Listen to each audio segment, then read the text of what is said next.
Ya listo. Muy bien. Bueno, doctor, ahora sí, se han cumplido ya 30 años del periodismo digital. Usted en el 2019 sacó esa investigación sobre los 25 años del periodismo digital. ¿Qué ha cambiado desde el año 2019 hasta ahora? Bueno, en estos últimos 5 años ha continuado la transformación tecnológica y en fecha reciente podemos decir que se ha producido la irrupción de una nueva tecnología, que es la de la inteligencia artificial, que ha generado enorme interés, en algunos casos casi podríamos calificarlo de fascinación, también de temor.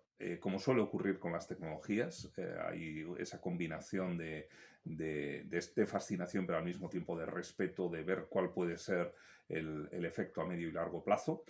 Y como venimos haciendo con la transformación tecnológica que le precedió, primero fue la web, luego fueron las redes sociales, la irrupción de los dispositivos móviles, estas grandes transformaciones tecnológicas, yo creo que la aparición de los sistemas de generación y gestión automática de contenidos a través de inteligencia artificial está llamada a producir efectos muy transformadores en el periodismo. Y desde ese punto de vista, en la academia, pues necesitamos analizarlo y aportar reflexiones e investigaciones que sirvan para orientar esa transformación en la buena dirección. Pero la irrupción de la inteligencia artificial, como usted dijo, a algunos les asusta porque dicen de que va a Mm. desplazar en cierta manera a los periodistas. ¿Es cierto eso?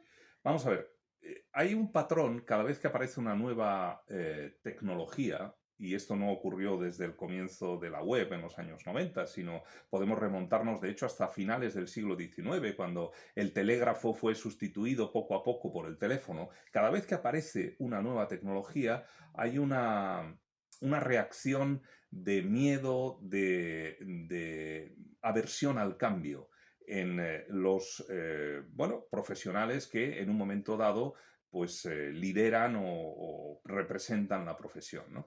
Luego hay un proceso de adopción que puede ser más rápido o más lento hasta que esas tecnologías se normalizan.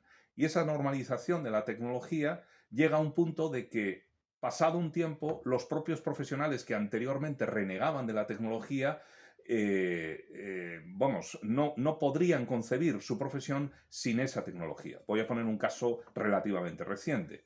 Hoy día, por ejemplo, no hay ningún profesional del periodismo que podría entender su trabajo sin ayuda de los buscadores de Internet. Bueno, pues yo en los años 90, cuando comencé a investigar sobre este asunto, experimenté la situación de redacciones de medios donde los periodistas tenían prohibido acceder a un computador conectado a Internet porque se suponía que eso les iba a hacer perder el tiempo. Claro, ahí se ha producido un arco de transformación que en algunos casos pues, ha podido durar unos cuantos años, pero que termina produciendo un nuevo escenario, una normalización de ciertas tecnologías, ¿no? Y esas tecnologías tienen a su vez un carácter transformador en los protocolos de actuación profesional, pero casi podríamos decir en la propia estructura de valores del periodismo, que se decide y quién decide lo que es información, cómo se jerarquiza, qué fuentes se emplean, cómo nos relacionamos con el público. Hay una serie de transformaciones mucho más sutiles, profundas, que la tecnología produce y que es preciso entender. Bueno, usted me hizo acuerdo cuando yo trabajaba, también nos tenían prohibido a nosotros, los reporteros, los periodistas como le decimos, de la tropa, de usar en los buscadores. Pero claro, los directivos sí podían utilizarlos. Era como usted dice, ¿no? De que creían que íbamos nosotros a perder el A perder tiempo. el tiempo, exactamente. Pero fue al Y inicio, ahora, ¿no? hoy día, esto sería inconcebible. No Claro, no, existe no ninguna existe. redacción donde se les pueda, ni siquiera el más refractario, el más conservador de los periodistas de antaño, diciendo, no, ustedes no pueden entrar a Internet porque les va a hacer perder el tiempo. No, es una herramienta más enormemente útil que debe ser complementaria a otra serie de protocolos profesionales. Así es. Ya, y respecto a los modelos de producción, ¿cómo ha cambiado eso en estos últimos 5 años? Bueno, hay transformaciones importantes. Yo creo que los procesos se han acelerado, por una parte.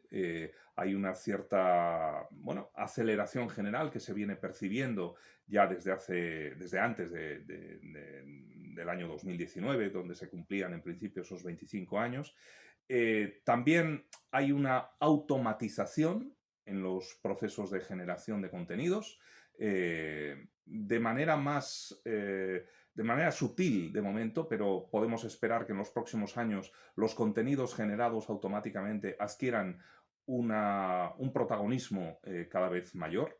Yo creo que también hay una cierta tendencia a buscar formatos que tratan de atrapar el interés del lector a través de estrategias de lo que se llama el clickbait, la búsqueda bueno, de la atención del lector sin satisfacer propiamente su curiosidad informativa, sino buscando estrategias, o casi podríamos decir estratagemas, a veces no especialmente edificantes.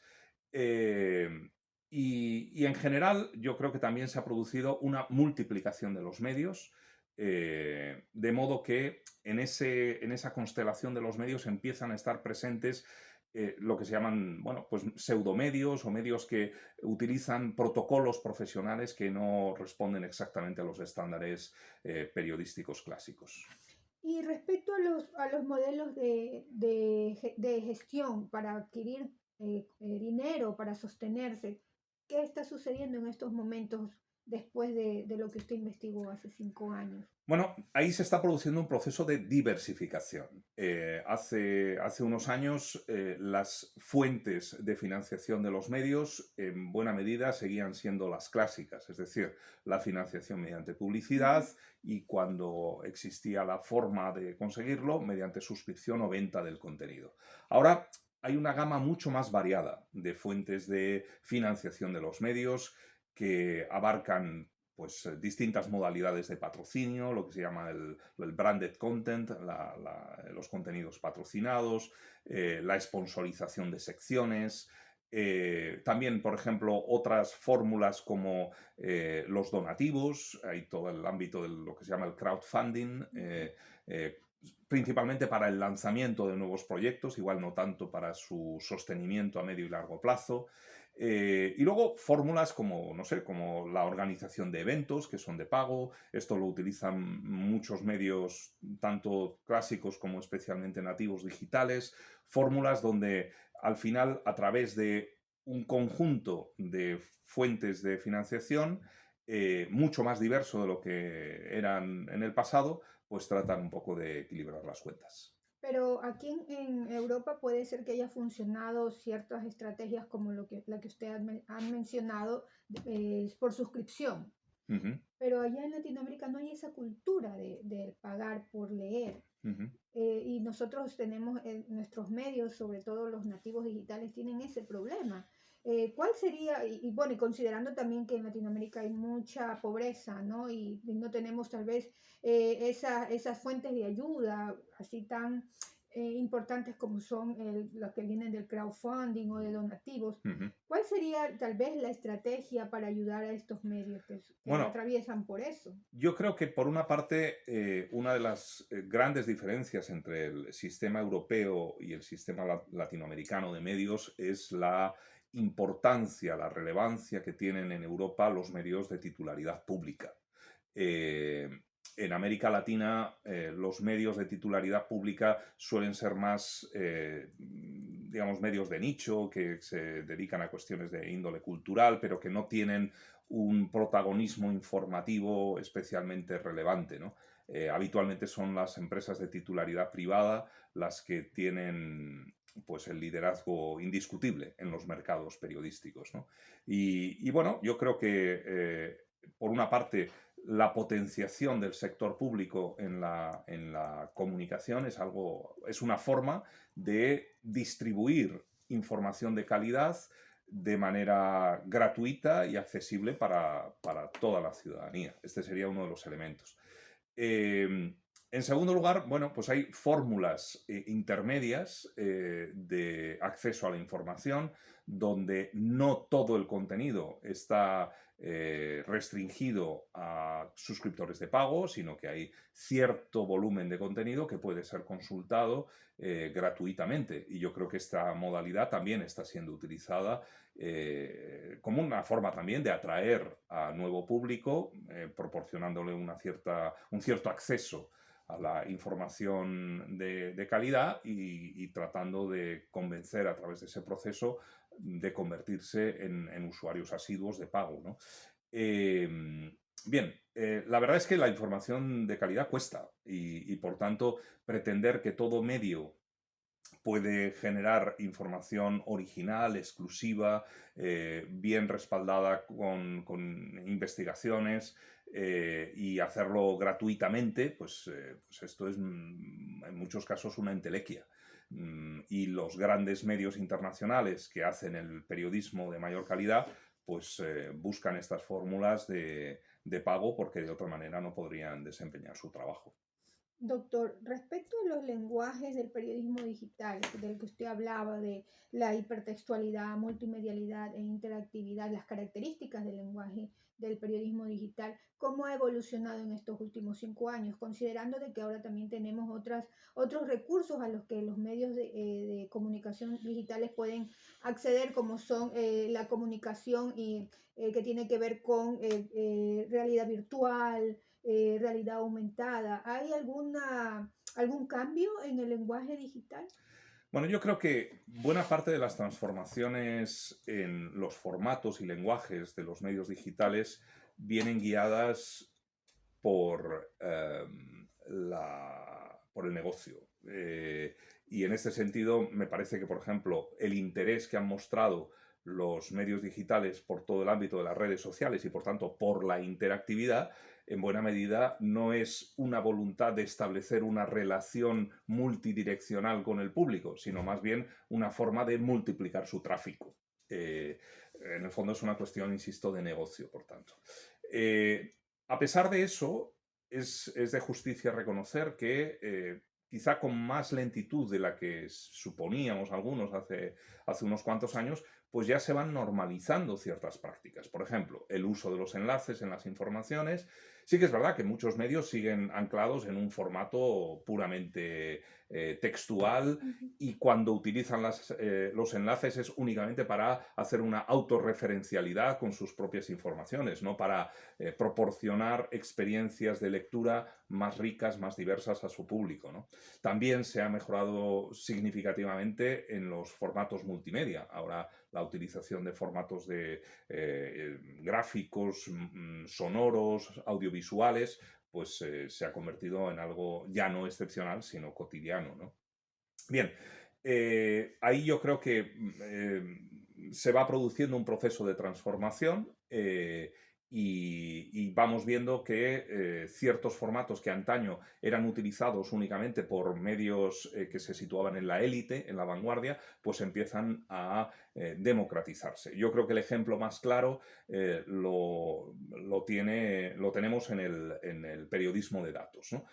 Hace pues 5 años el periodismo de datos era patrimonio de los medios más especializados y de repente precisamente la pandemia, que por su naturaleza era algo que solo se podía explicar con datos, no había fotografías, no había imágenes, no podíamos ver el virus, ¿no? Aquello había que representarlo gráficamente de otra manera y de hecho necesitábamos datos para explicar tendencias, para explicar volúmenes, y esto hizo que muchos medios que hasta aquel momento pues nunca habían utilizado de los formatos propios del periodismo de datos, pues empezaron a incorporarlos y se han normalizado, ¿no? Ahora cualquier medio, y cuando digo cualquier no lo digo peyorativamente, Ujú. sino digo de manera general, pues podemos encontrar gráficos, podemos encontrar visualizaciones y esto no nos parece algo excepcional, ya se ha convertido en algo normal.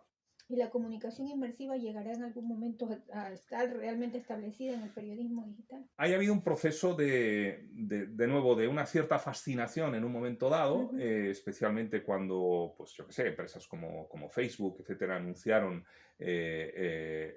y apostaron grandes inversiones hacia lo que llamaron el metaverso, las Ujú. formas virtuales de comunicación, pues hubo ahí una cierta perspectiva de que esto podría ser el ámbito de desarrollo de los medios, pero la realidad es que vemos a muy poca gente que esté utilizando gafas de realidad virtual y dispositivos que se acomoden a ese tipo de formatos, ¿no? Por el contrario, lo que hemos visto es que la siguiente ola, que es la de la generación automática de contenido, esto sí que viene a satisfacer una necesidad tanto profesional como de los propios usuarios en la relación con los contenidos, y yo creo que ahí sí que vamos a tener un proceso de adopción mucho más intensivo que el que hemos visto con las tecnologías inmersivas.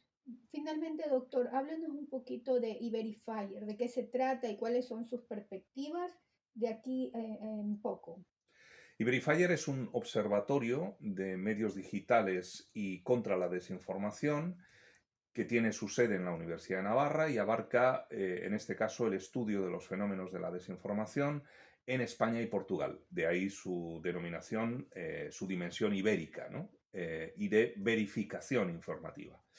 Es un observatorio que forma parte de una red de centros análogos que la Comisión Europea ha impulsado en el conjunto de los 27 países de la Unión Europea, que cubre, por tanto, toda la geografía de la Unión. En algunos casos los observatorios se concentran en un único país y en otros casos, como ocurre con Iberifier, pues abarca más de un país. En nuestro caso, España y Portugal. Y nuestros objetivos, pues por una parte, se centran en el estudio de los fenómenos de la desinformación en nuestros respectivos territorios y nuestras lenguas, también en la monitorización de las campañas de desinformación, y ahí pues coordinamos nuestro trabajo con los verificadores, los llamados fact-checkers del conjunto de Europa. Y finalmente diría que tenemos una actuación en positivo, constructiva, que se centra en el impulso de iniciativas de lo que se llama la alfabetización mediática. Esto es la educación del conjunto de la ciudadanía, no únicamente los más jóvenes, sino también gente mayor, en fin, distintos públicos objetivos, en el manejo responsable y con criterio de las tecnologías digitales para no ser objeto de engaños y manipulaciones y no contribuir a su diseminación pública. Estamos impulsando iniciativas, campañas de concienciación ciudadana en ese sentido y bueno, pues el conjunto del proyecto pues es ampliamente empieza a ser ya bastante reconocido públicamente por las instituciones y bueno, pues estamos tratando de hacer el mejor trabajo posible. ¿Lograrán iniciativas como Iberifier evitar que se sigan diseminando y propagando noticias falsas, desinformación que lacera la democracia de los pueblos? ¿Usted cree que llegarán a ser un éxito? Porque en estos momentos, por ejemplo, en la región a la que pertenezco, es un problema muy grande.